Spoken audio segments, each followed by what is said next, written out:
Hello दोस्तों, मैं आपकी प्राची। कहानी सुनने से पहले हेडफोन लगा लेना दोस्तों, फिर स्टार्ट करते हैं। कहानी फॉल्स पैराडाइज की लड़की। हर ओर गहमा गहमी थी। उस गहमा गहमी का असर पड़ोस तक भी पहुंच गया था। शोर इतना ज्यादा था कि 2 बार बोलने पर ही वह भी चिल्लाकर बात कानों तक पहुंचती थी। लेकिन ये आवाजें, यह कोलाहल हर तरफ फैला, यह अस्त व्यस्त माहौल खल नहीं रहा था। सब आनंदमग्न थे। घर पर आने वालों की संख्या भी लगातार बढ़ती ही जा रही थी। शांति देवी तो चक्कर गिन्नी सी हर ओर घूम रही थी। हर एक चीज कितने चाव से खरीद कर लाई है। आखिर उनके इकलौते बेटे का ब्याह जो है आज, उसका घर बस जाए, बस यही तो उनकी चाहत थी। इसीलिए जब वैभव ने माँ से कहा कि वह पायल से शादी करना चाहता है, तो बेटे के निर्णय पर आपत्ति जताए बगैर तुरंत उन्होंने सहमति दे दी थी। उनके पति को हालांकि थोड़ी आपत्ति थी कि पायल कुछ ज्यादा ही हाई-फाई किस्म की लगती है, पर तब शांति देवी ने यह कहकर उन्हें तैयार कर लिया था कि उसे हमारे घर आना है, अपने रंग ढंग में उसे ढाल लेंगे। प्यार मिलेगा तो वह खुद ही हमारे तौर तरीके अपना लेगी। वैभव को भी पूरा यकीन था कि उसकी माँ, जो किसी को भी अपना बनाने की क्षमता रखती है, उनके लिए पायल को सहज मन से अपना लेना कठिन नहीं होगा। वैसे भी सास बहू के बीच झगड़ा न हो तो घर में रौनक नहीं रहती, वह अक्सर हंसकर माँ को कहता। शांति देवी खुद एक प्रोफेसर थी और वैभव के पिता एक बड़ी कंपनी के डायरेक्टर। बड़ी बहन का विवाह हो चुका था, जो स्वयं डॉक्टर थी, और वैभव तो मल्टीनेशनल कंपनी में इंजीनियर था। एक तरह से वैभव की फैमिली को न्यूक्लियर फैमिली कहा जा सकता था, पर कोठी के ऊपर के एक फ्लोर पर उसके बड़े व छोटे चाचा रहते थे और 2 कोठी छोड़ उसकी बुआ रहती थी। आपसी जुड़ाव इतना था कि संयुक्त परिवार ही लगता था वह, इसीलिए तो उत्सवों पर उनके घरों में मेला सा लग जाता था। इतनी एजुकेटेड फैमिली की बहू बनना किसी भी लड़की का सपना हो सकता है, और पायल तो चाहती ही थी ऐसा ही परिवार, क्योंकि वह खुद एक बड़ी कंपनी में सीईओ थी। कार, मोटा वेतन और समाज में रिस्पेक्ट, सब कुछ था उसके पास। वैभव, मुझे तुम्हारी फैमिली बहुत अच्छी लगती है, एकदम मॉडर्न विचार हैं तुम्हारे मम्मी पापा के। मुझे नहीं लगता कि उनके साथ एडजस्ट करने में कोई प्रॉब्लम आएगी। तुम तो जानते ही हो कि मुझे दखलंदाजी पसंद नहीं है, अक्सर पायल वैभव से कहती तो वह हंस पड़ता। डोंट वरी पायल, जब तुम मेरे साथ साथ मेरे मम्मी पापा को अपना लोगी तो दिक्कत नहीं आएगी। शादी के दौरान वैभव और पायल की खुशी देखते ही बनती थी। पायल अपने माता पिता की इकलौती संतान थी और पिता का चूंकि बहुत बड़ा बिजनेस था, तो पैसों की कभी कोई कमी नहीं रही। 5 स्टार होटल में उन्होंने शादी की। वैभव के सारे रिश्तेदारों को महंगे गिफ्ट्स दिए और पायल को एक से बढ़कर एक चीज उन्होंने दी। वैभव ने पायल से शादी उसके पैसों के कारण नहीं, उसकी योग्यता की वजह से की थी, इसलिए वह दहेज के खिलाफ था। शांति देवी को भी पायल के घर वालों का दिखावा खटका था, पर उन्होंने इस बात को यह सोचकर नजरअंदाज कर दिया था कि पायल इकलौती संतान है, तो उसके माता पिता के भी अरमान होंगे। शादी के बाद बहुत धूमधाम से पायल का स्वागत किया गया। बहन ने द्वार रोकने का नेक भी लिया और रिश्ते की भाभियों ने देवर से छेड़छाड़ भी की। सारी रस्में भी हुई और फिर सुबह 4 बजे वैभव और पायल को अपने कमरे में जाने का मौका मिला। उफ, मैंने नहीं सोचा था कि एक प्रोफेसर होने के बावजूद तुम्हारी माँ इतने पुराने विचारों की होंगी। आजकल कौन इतनी रस्में करता है। वैभव ताज्जुब हो रहा था कि तुम भी उन सब रस्मों को एंजॉय कर रहे थे। कितनी थक गई हूँ मैं, पूरी रात बर्बाद हो गई। कितनी भीड़ है तुम्हारे घर में, इतने रिश्तेदार, बाप रे, मैं यह सब बर्दाश्त नहीं कर सकती। हर किसी के पांव छुओ, तुम्हारा परिवार अभी भी इन परंपराओं में जकड़ा हुआ है। एक हमारा परिवार है, छोटी फैमिली। मम्मी पापा इन सब चक्करों में नहीं पड़ते। देखा था न, शादी में सिर्फ बिजनेस के लोग ही थे, परिवार के लोग कम ही थे। अब मुझे सोने दो, पायल ने नाइटी पहनते हुए कहा और गुड नाइट कहे एक और करवट लेकर सो गई। वैभव उसकी बात सुन परेशान हो उठा। फिर उसने सोचा कि वह थक गई है, इसलिए ऐसा रिएक्ट कर रही है। अगले दिन रात की फ्लाइट से वे सिंगापुर के लिए निकल गए। हफ्ते बाद जब वे लौटे तो पायल की खुशी देखते ही बनती थी। वैभव के मम्मी पापा और बहन के लिए वह गिफ्ट लाई थी। बेटा, अगली बार अगर गिफ्ट लाओ तो दोनों चाचा के परिवारों के लिए भी लाना। शांति देवी ने टोका तो पायल हैरानी से बोली, पर mummy, they are not our family. Payal, बेशक हम लोग अलग अलग फ्लो पर रहते हैं, पर हैं एक ही परिवार। इसलिए अगली बार ध्यान रखना, ऐसी कोई न कोई घटना रोज ही हो जाती। पायल ने तो यह सोचकर वैभव से शादी की थी कि उसके घर में एक खुला वातावरण होगा, वह अपने तरीके से जी सकेगी। हालांकि उसके आने जाने या मनचाहे कपड़े पहनने पर किसी ने रोक नहीं लगाई थी, नहीं रात की पार्टियां अटेंड करने पर किसी को आपत्ति थी, फिर भी उसे लगता था कि वह आज़ादी से सांस भी नहीं ले पा रही है।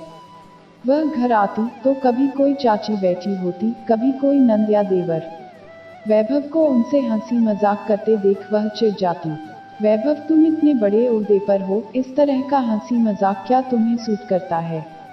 डिसेंट रहना चाहिए तुम्हें। क्या बच्चों की तरह संडे को कैरम बोर्ड खेलने बैठ जाते हो? खेलना ही है तो चेस खेलो या फिर ताश। यह घर है पायल, यहाँ अगर खुलकर नहीं रहूंगा तो अपनेपन की फीलिंग कैसे आएगी?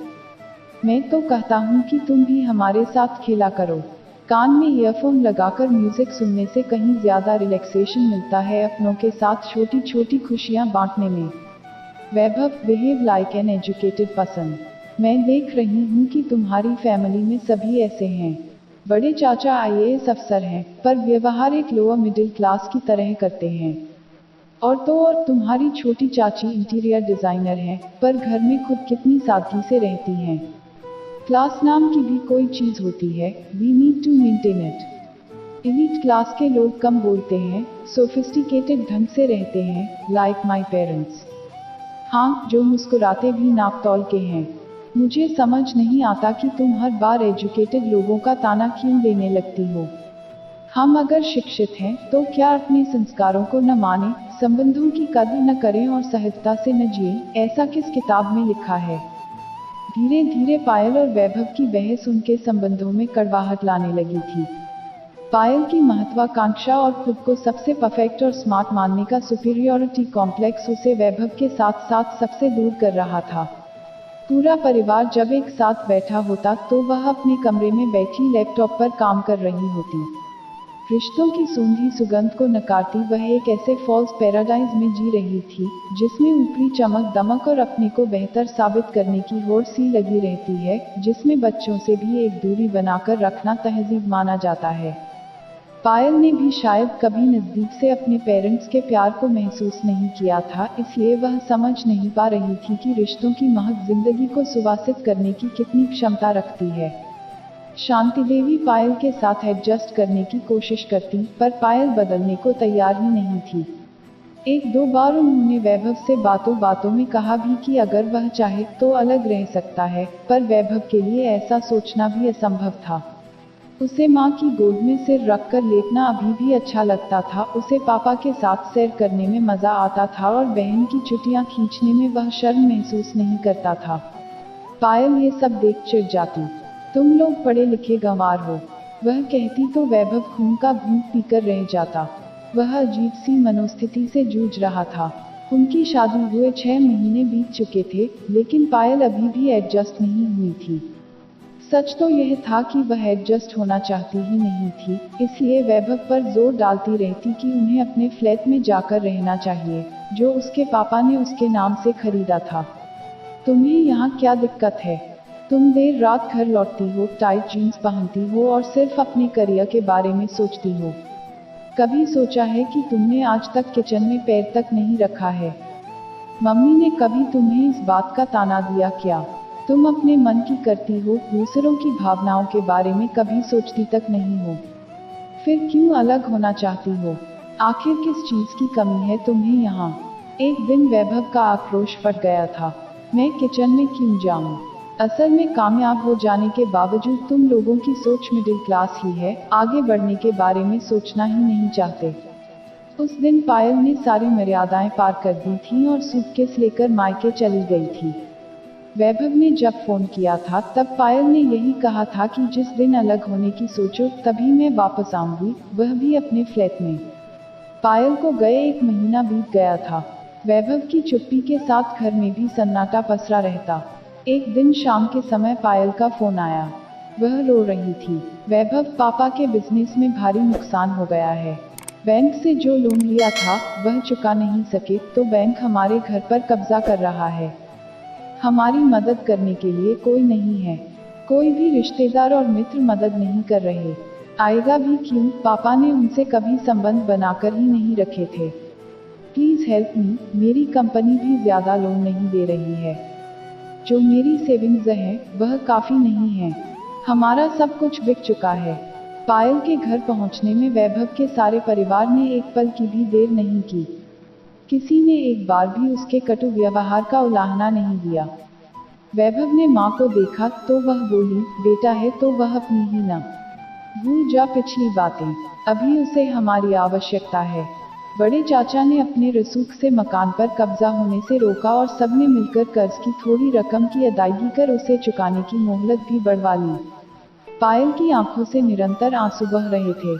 हालांकि अभी भी वह शब्दों से माफी मांगने में हिचक रही थी, पर उसके झरझर बहते आंसू कह रहे थे कि वह अपने फॉल्स पैराडाइज से बाहर निकल आई है।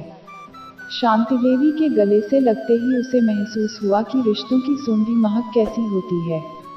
पहली बार उसे महसूस हुआ था कि ममता का आंचल कितना सुकूनदायक और सुरक्षित होता है।